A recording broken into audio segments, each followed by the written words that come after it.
I'm here with Jason Grinovich, professional hockey player. How are you, Jason? Good, Jocko. How are you doing today? Good, good. Good weather. How's your weather out there? Well, it's Canada, so it's the fall's hitting us hard here. Yeah, I love that cold weather for sure. Yeah, so I've been, Yeah. reason for making this video, I have a theory about this hockey. What's going on with players getting like blackballed and just never getting a chance. I'm talking all levels, major, junior, minor league. I want your thoughts on this. Uh, you know, Okay. a lot of people think it's just a coach and the manager that's the eyes and ears, but I really believe also the trainer is the guy you got to watch out for because if you don't like something in the dressing room or equipment, and a lot can happen. Well, what do you think of that? Yeah, I definitely agree with that. I mean, hockey is a weird world, and like you said, it's there's a lot more eyes and ears in that locker room than one would think. And I remember when I was a young player starting out, uh, one of the old boys said, "Hey, just always remember to treat your trainer like gold, because you never know how much power he has." And I never really thought about that, but it resonated with me, and I always had really good relationships with the training staff and treated them with the utmost respect, as we should to all people. But I definitely have seen some guys that thought that they were better than the training staff and didn't treat them all that well, and well, they didn't last too long. Yeah, I've had that happen. I've seen that too. Just one thing is like, do you really believe that if someone says, "I'm complaining about my skates," the skates aren't sharpened right, or the sticks aren't correct that you ordered for me, and the trainers have a long day, they got a busy schedule, they wake up real early. Do you think sometimes the trainers just get angry about that guy and just say, I'm gonna do something to get rid of him"? Well, I think their intent behind it is to inform the coaching staff and general manager that hey, you might have a bad seed in this locker room, and that's not the kind of culture that teams usually want to keep around. But lots of times, guys, they have two faces on them, and the one face to the coach is Yeah. this great guy, this team guy, but then really behind the scenes, they're not treating people with the respect that they deserve. Yes. Yeah, agreed. I mean, yeah, a lot of these trainers, they've never played maybe on a team. They just got the job as an equipment manager, but they never played hockey. So they're kind of missing that part of how it works. But then they're doing their job, ordering equipment, and I really believe probably, I'm just a guess, 70-80% of the teams have eyes and ears in the dressing room, is my belief, from major, junior, all the way to NHL. I don't know if you would agree. I mean, maybe the number's less. I don't know. No, they're definitely the training staff, the medical staff, all of that. Their role isn't just necessarily that. I mean, they're there to monitor what goes on behind the scenes, and if there is a red flag or something going on. And like you said, a guy that's just constantly complaining about everything. His equipment isn't dry enough. His skates were never sharpened right. He didn't have the right sticks in his stall. Why is this late? What those kind of guys really drive a poor culture into the room, Yeah. and can really be a cancer on a team. And that's why all of the staff's job is to report that back to the coaches and general managers to make sure that that doesn't happen. Yeah. Do you think like any players that you can think of that you would say that could have been blackballed in the NHL? That, I mean, it's hard to name names. It's hard to know for proof. But guys who are doing really well, all of a sudden you're like, why aren't they there anymore? Do you think someone in the dressing room, like equipment or stick boy, maybe just decided that he doesn't like this player? Or, I mean, just You know what? There was one guy that played. Didn't play a lot, but he was with the Edmonton Oilers, and he was a young phenom. Like he was just a flag. I wish I remembered that kid's name because it wasn't that long ago. And he never turned up. He never panned out. And this kid was an absolute phenom coming out of the OHL. Like destroyed the OHL in points. Like they were classifying him as the next one. And I remember really. in an exhibition game, he had there was always rumors that behind the scenes he wasn't a good person, and kind of thought he was better than the rest. And it was in a game and in a shootout, and he did I guess the lacrosse goal, so to speak, but just picked it up and spun around, and very very showboaty, right? In talented kid, like uber talented kid, but just little things like that, and the rumors of him, in the locker room and that, and how he thought he was better than everybody else and didn't treat people very well. And all of a sudden a kid with that much talent never sees the light of day in the NHL is kind of hard to believe. But, that's one example there where I could say, hey, that, how you treat the people in the back room is probably where he ended up. Yeah. Do you think like there's a little bit of locker room seniority as far as like, say a rookie's coming in, a superstar rookie, and he wants to take over that dressing room?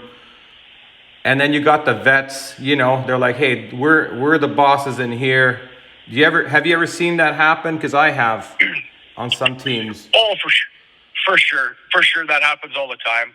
Lots of kids come in thinking they're superstars, just because they had a really good major junior, collegiate career, and they walk into that locker room like they're a presence, and a lot of those kids don't understand that it's not junior anymore, where you have 3 years and you're a veteran, but you haven't been there really that long. You're playing with guys like, been there for 16, 18 years in that locker room, and they're the real leadership group, and you have to do something to earn your stripes. Yes, true. The other thing is with trainers, equipment managers, have you ever seen a bad order of gear or a bad sharpening? Or, I mean, I don't want you to name names, but have you ever experienced like where the skates are just crap, like sharpen wise, or they order you the wrong stuff, wrong sticks? And I know you're a stick guy like me, but just wanted to know if you ever had an instance like that. Yeah. I mean, it definitely it's happened. I mean, I've seen it happen, almost year after year, right? And it's really no fault of anybody's. They're not. I don't believe they're doing it on purpose. They're just, sometimes you order stuff from the factory and it gets messed up, right? Everybody's ordering all their stuff at the same time, and it's hectic and busy, and the trainer's hectic and busy, and maybe he forgot to check a box or whatever, and your stuff didn't show up the right way. So or didn't dry, right? A lot of people complain, hey, my gear's not dry. And maybe the trainer, instead of putting the dryer on in the locker room, he puts the freezer on, All of a sudden stuff's frozen, and then they just can't use it so they got to play with wet gear. Got to skate a little harder. Oh, yeah. You know what? There definitely once was a kid whose gear that didn't dry as well as others. And I swear to God, the trainer would position the fan so it was like blowing away on everybody else's, but away from his. So his, dried a bit, but it was like every day he would be like, my gear is still wet, and like mine was always dry, like always dry. So and he was one of those kids that he didn't show the trainer a lot of respect. So it was more, he had a gimme attitude. So I was like, you know what? If that's his way of getting back at him discreetly, good on you. Did they get rid of him after a while? Did the trainer kind of talk about him to the coach or manager? I don't know whether he did, but I'm assuming he did, because he we got asked a lot about him from the coaching staff. So that was actually overseas in Europe was when that happened, and the coach. He's involved, but he's not involved, and that. And so how he would find out, like, what's this guy? And he'd always ask, what's he like? Is he a good guy? Is he, you know what I mean? So it's kind of odd that he, that guy was kind of, getting messed with by the trainer and didn't treat him well. And, the coach finds out about it. So it kind of goes hand in hand with what we're talking about. Yeah. I had a problem with one of the trainers in Sweden. He refused to let me use the sharpening machine. I was like, nobody touches my skates except me. So finally, I had to always sneak in. I'd go in like early before, like 4 hours before, and sharpen my skates, and then he wouldn't know, because I didn't like the way he was doing them, and I said I got to do it myself. But then it's his area. But again, we need to perform well out there, so I know what I need on my skates and everything. So. Yeah, I used to have a trainer that would. At the start, he didn't want me to use the machine, And I explained to him, like, I own a machine. Like, I have, like, all my life I've sharpened my own skates. And it's just kind of one of those.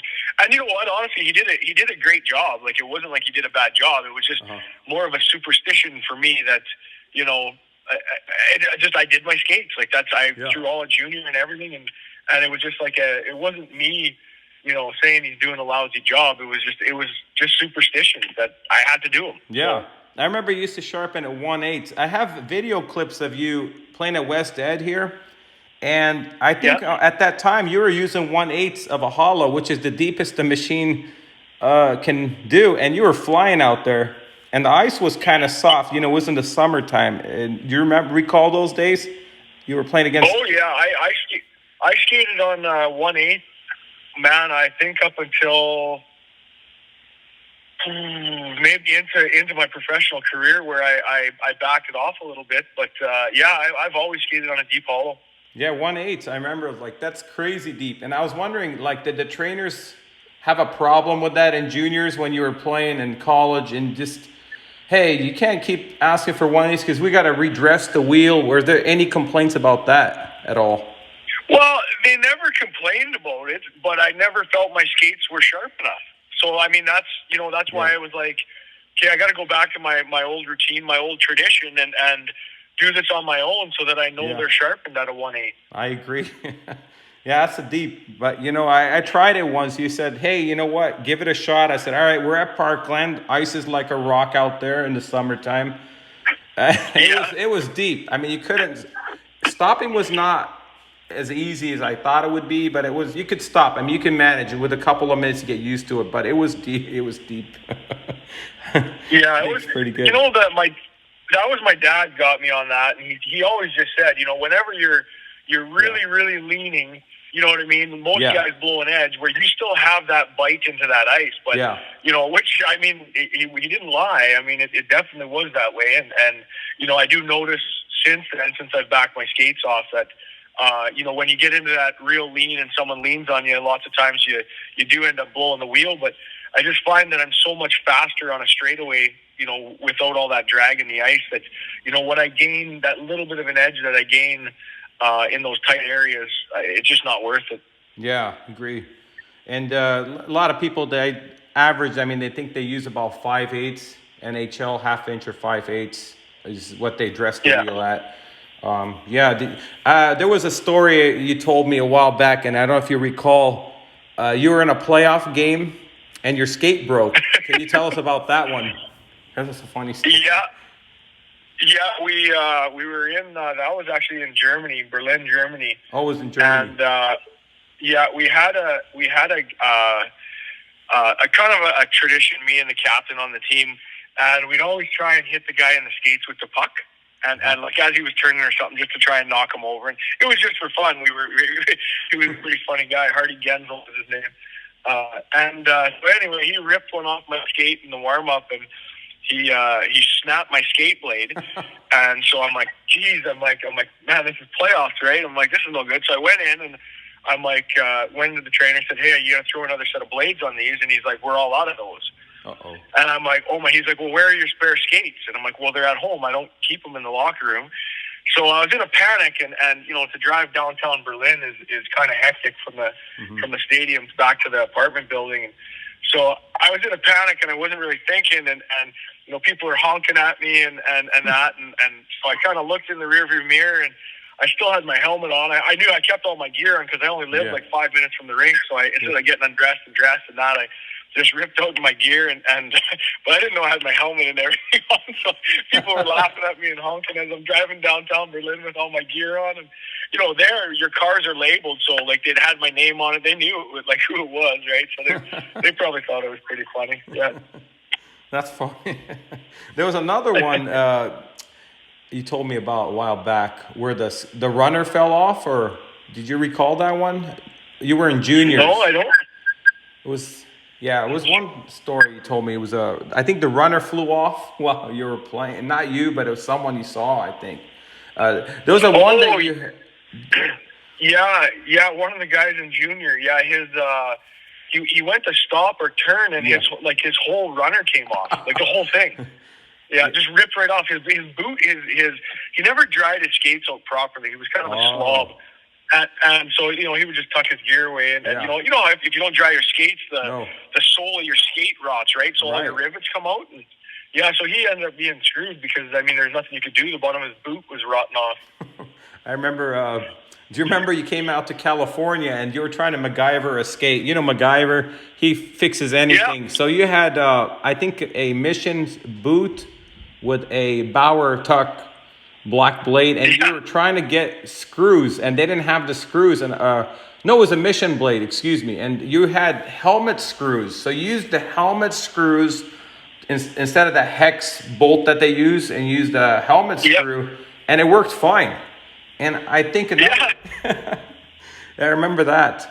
I couldn't believe you put those together with helmet screws. Yeah, it was. We spent a long time on that to try and figure out how we were going to get that to hold. Yeah, but it worked. But it worked. I finished out the week of training with you, and we were on the ice. I don't know. I was on the ice with you probably 6-7 hours a day. And, those were the good old days, yeah. Yeah, remember also you cutting out the palms? That was another thing the trainers hated about you. That's what we forgot to talk about. So that's a big issue because the trainers you told me they were sewing your gear or something?